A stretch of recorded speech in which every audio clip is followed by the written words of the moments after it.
Continuamos hoy, amigo oyente, nuestro recorrido por el libro de Levítico.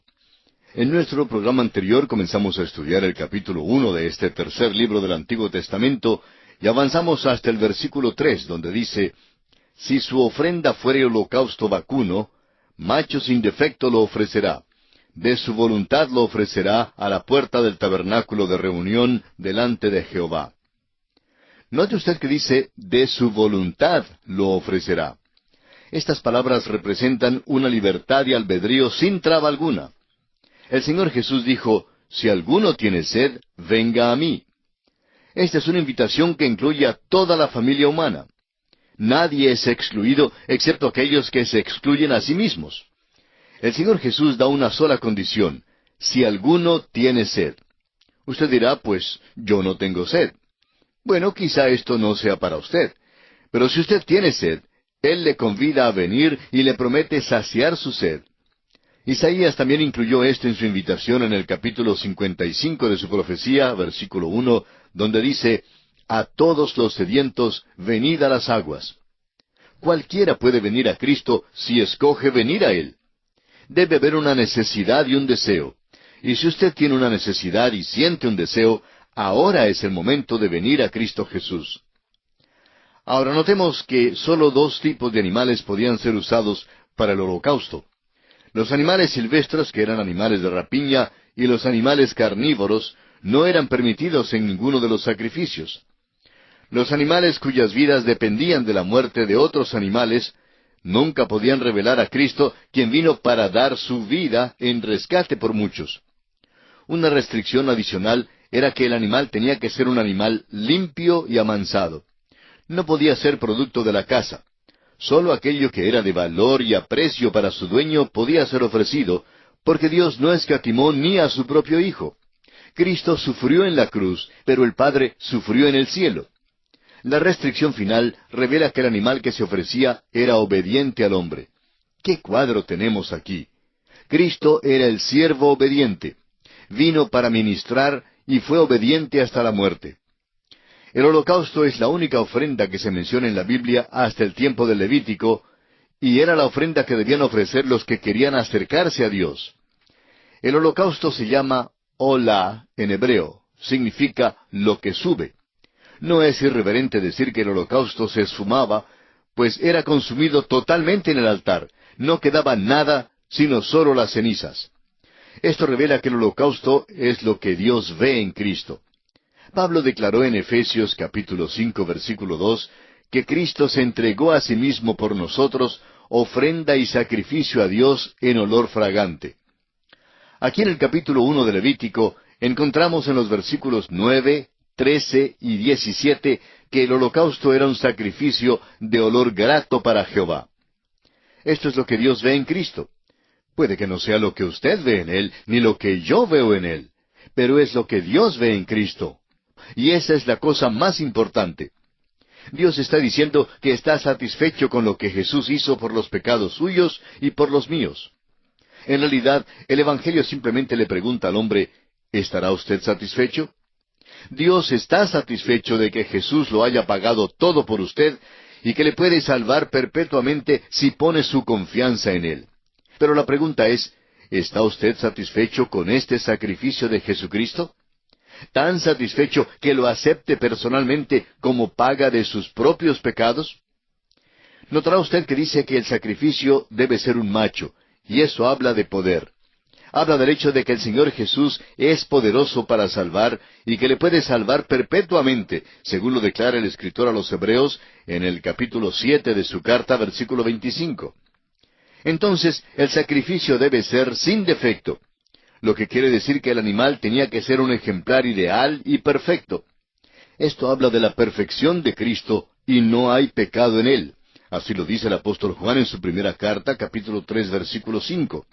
Y el apóstol Pedro, en su primera carta, capítulo 2, versículo 22, declara: el cual no hizo pecado. También el apóstol Pablo, en su segunda carta a los Corintios, capítulo 5, versículo 21, dice: al que no conoció pecado. También el escritor a los Hebreos dice en el capítulo 7, versículo 26, porque tal sumo sacerdote nos convenía, santo, inocente, sin mancha, apartado de los pecadores. Y en el Evangelio según San Mateo, capítulo 3, versículo 17, encontramos las palabras del mismo Padre Celestial, quien hablando desde los cielos dijo, «Este es mi Hijo amado, en quien tengo complacencia».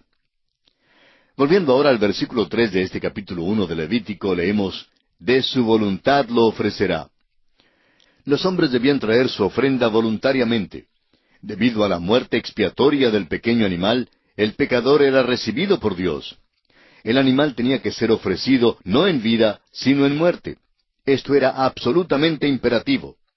Amigo oyente, no es la vida sin defectos de Cristo, ni nuestra aprobación de Él lo que nos salva. Es su muerte, sólo su muerte, la que puede salvar al pecador. Vimos en nuestro estudio en el Evangelio de Marcos que cuando Cristo murió, el velo del templo se rasgó en dos, dándonos acceso a Dios. Es su muerte la que salva al pecador. Fue su muerte la que abrió el camino hacia Dios. Es que el velo es su carne, según lo vemos en Hebreos 10:20. Su perfecta vida nos excluye de Dios. Lo que Dios demanda es una vida que sea tan perfecta como la vida de Cristo, y ni usted, amigo oyente, ni yo podemos reproducirla. Su vida es la norma. El Padre pudo decir en cuanto a Jesús, «Este es mi Hijo amado, en quien tengo complacencia». Usted y yo no podemos satisfacer esa norma. Por tanto, la vida de Cristo no puede salvarnos. Nos excluye de Dios, así como el velo en el tabernáculo excluía al hombre de la presencia de Dios. Se hace entonces imprescindible otra base para poder llegar a Dios. El único camino es por medio de la muerte de Cristo. Ella fue la que rasgó el velo. En el mismo momento en que usted y yo llegamos mediante la muerte de Cristo, el camino a Dios está abierto. Es la muerte de Cristo la que salva al pecador. Recuerde que la ofrenda debía ser traída voluntariamente. No era obligatoria. No es tampoco obligatorio que usted venga a Cristo. Pero si usted quiere ser salvo, entonces tendrá que venir a Cristo. Dios no tiene otro camino. En Juan 14:6, el Señor Jesús dijo, «Nadie viene al Padre sino por mí».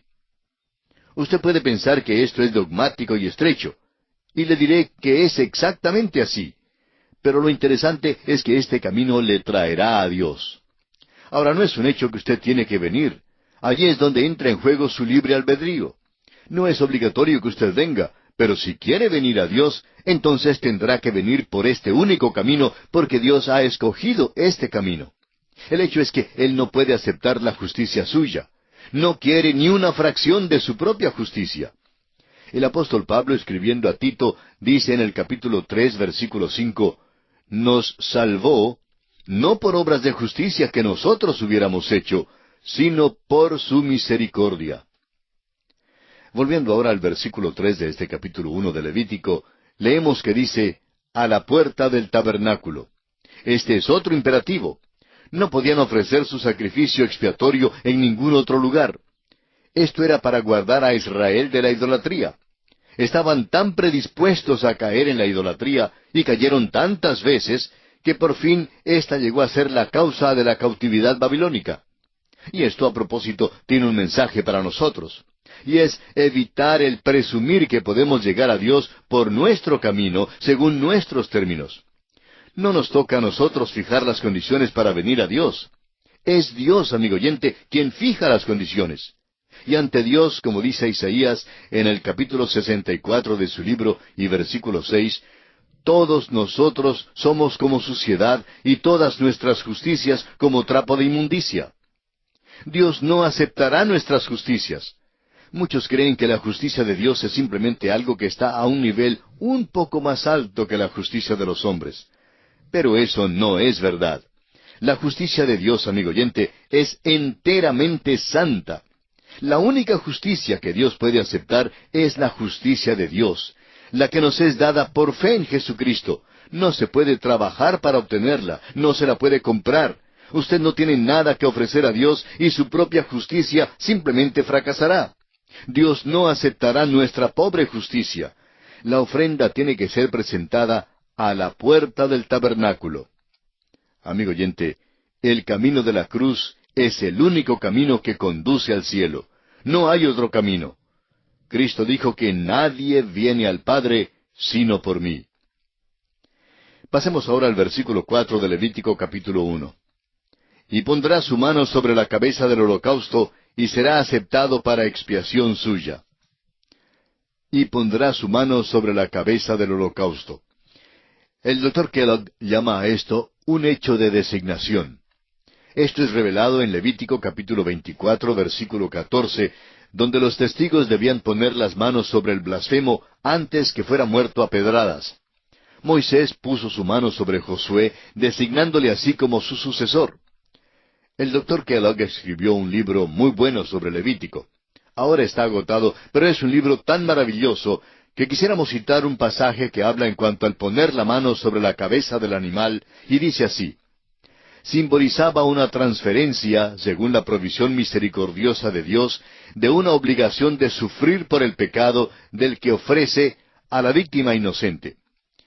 En lo sucesivo, la víctima ocupaba el lugar del que ofrecía, y así era tratada. Hasta aquí la cita del Dr. Kellogg. En otras palabras, cuando el hombre entraba y ponía su mano sobre la cabeza del pequeño animal que debía ser muerto, designaba a este pequeño animal como su reemplazante. El hombre estaba confesando así que él mismo merecía morir. Amigo oyente, cuando usted acepta a Cristo como su Salvador personal, usted está diciendo que usted es pecador y que no puede salvarse a sí mismo. Expresa que usted desea arrepentirse de sus pecados y que desea acudir al Salvador y que quiere vivir para Él. El pequeño animal moría como sustituto de quien lo ofrecía. Eso es lo que Cristo hizo por nosotros. Cuando usted acepta a Cristo, usted pone su mano sobre Él, le designa como su Salvador personal. Hay quienes parecen tener la idea de que hay algún mérito en la acción misma de la imposición de las manos. Creen que hay alguna transferencia de poder. Lo único que puede ser transferido, amigo oyente, por medio de la imposición de las manos son los microbios patógenos. No se transfiere nada, sino que designa a otro para tomar su lugar. Cuando ponemos las manos sobre un misionero, como lo hizo la iglesia en Antioquía con Pablo y Bernabé, designamos que está saliendo en nuestro lugar, que es nuestro representante. Cristo, pues, tomó nuestro lugar. Esto es lo que significan las palabras del apóstol Pablo en su segunda carta a los Corintios capítulo 5, versículo 21. Por nosotros lo hizo pecado. Y en Romanos 4:25, donde dice, el cual fue entregado por nuestras transgresiones. En el hebreo original, esta imposición de manos sobre el animal ofrendado significa el poner las manos de tal manera que pesan sobre otro. Sobre mí pesa tu furor, es como traduce el Salmo 88:7, la Biblia de Jerusalén. Esta parte de la ceremonia habla de la expiación y la aceptación de parte de Dios de la ofrenda mediante la muerte de la víctima. Será aceptado para expiación suya. Estas son las últimas palabras del versículo 4 de Levítico 1. Hemos dicho antes que la expiación quiere decir encubrir y no quitar. El escritor a los Hebreos nos dice en el capítulo 10, versículo 4, porque la sangre de los toros y de los machos cabríos no puede quitar los pecados. El Cordero de Dios tiene que quitar el pecado. Esta ofrenda se hacía públicamente. El ofrendante iba al tabernáculo y caminaba al lado del altar y allí daba muerte al pequeño animal. Era un hecho público. Y amigo oyente, es necesario que uno confiese a Cristo públicamente. Es por la fe que ponemos la mano sobre Cristo, pero el público necesita saber que lo estamos haciendo. Creemos que esto es principalmente el significado del bautismo del creyente en Cristo. El bautismo significa ser identificado con. Esta es una confesión pública de que uno se ha identificado con Cristo en su muerte y en su resurrección. A partir del versículo 5 de este capítulo 1 de Levítico, comenzamos a considerar el ritual del holocausto. Leamos el versículo 5. Entonces degollará el becerro en la presencia de Jehová, y los sacerdotes, hijos de Aarón, ofrecerán la sangre, y la rociarán alrededor sobre el altar, el cual está a la puerta del tabernáculo de reunión. Llegamos ahora al ritual del holocausto. El pecador debía traer la víctima para la ofrenda a la entrada del tabernáculo donde se encontraría con un sacerdote. El pecador mismo mataba a la víctima. Hay una sola excepción que notaremos en los versículos 14 y 15. El apóstol Pablo nos dice en Romanos 6:23, la paga del pecado es muerte. Aquí el inocente muere por el culpable. De la misma manera, también Cristo padeció una sola vez por los pecados, el justo por los injustos, según lo expresa el apóstol Pedro en su primera carta, capítulo 3, versículo 18. Nuestros pecados, amigo oyente, mataron a Jesucristo. El pecado mío y el pecado suyo causaron la muerte de Cristo. Nos cansamos a veces de escuchar los argumentos en cuanto a quién causó la muerte de Cristo. Acusan a los príncipes religiosos, a la nación de Israel, a la nación romana, en fin. Pero, amigo oyente, pueden arguir todo lo que quieran. El hecho es que si yo no fuera pecador, y si usted no fuera pecador, ninguno le habría matado. Fue nuestro pecado que le mató. Notemos ahora que cada sacrificio tenía que ser muerto. O bien el pecador o el sacerdote que representaba a la nación mataba a la víctima. No había perdón aparte de la sangre derramada de la víctima. Y así hoy en día es sólo la sangre de Cristo la que nos puede limpiar de todo pecado. Después de matar la víctima, el sacerdote era quien se encargaba de lo demás. Rociaba la sangre sobre el altar. La sangre simbolizaba la vida y el rocío la presentaba a Dios. Leamos ahora los versículos 6 al 9 de este capítulo 1 de Levítico. Y desollará el holocausto y lo dividirá en sus piezas. Y los hijos del sacerdote Aarón pondrán fuego sobre el altar y compondrán la leña sobre el fuego. Luego los sacerdotes hijos de Aarón acomodarán las piezas, la cabeza y la grosura de los intestinos sobre la leña que está sobre el fuego que habrá encima del altar. Y lavará con agua los intestinos y las piernas, y el sacerdote hará arder todo sobre el altar. Holocausto es, ofrenda encendida de olor grato para Jehová. Todo tenía que hacerse decentemente y con orden. Dios no es un Dios de confusión, amigo oyente. La ofrenda debía ser despedazada en porciones para que pudiera ser descubierta y también para que pudiera ser consumida con más facilidad por el fuego. La vida interior del Señor Jesucristo ha sido abierta para nuestra inspección ya por más de 2000 años. Y en verdad, Jesucristo ha sido examinado más que cualquier otra persona. Hay más desacuerdo en cuanto a Jesucristo que en cuanto a cualquier otro personaje histórico. Esto fue cierto en el tiempo cuando Él vivía sobre la tierra y todavía es verdad hoy en día. Jesús todavía hace la pregunta, ¿quién dicen los hombres que es el Hijo del Hombre? Hay toda clase de criterios hoy en día y no faltan los que realmente son blasfemos.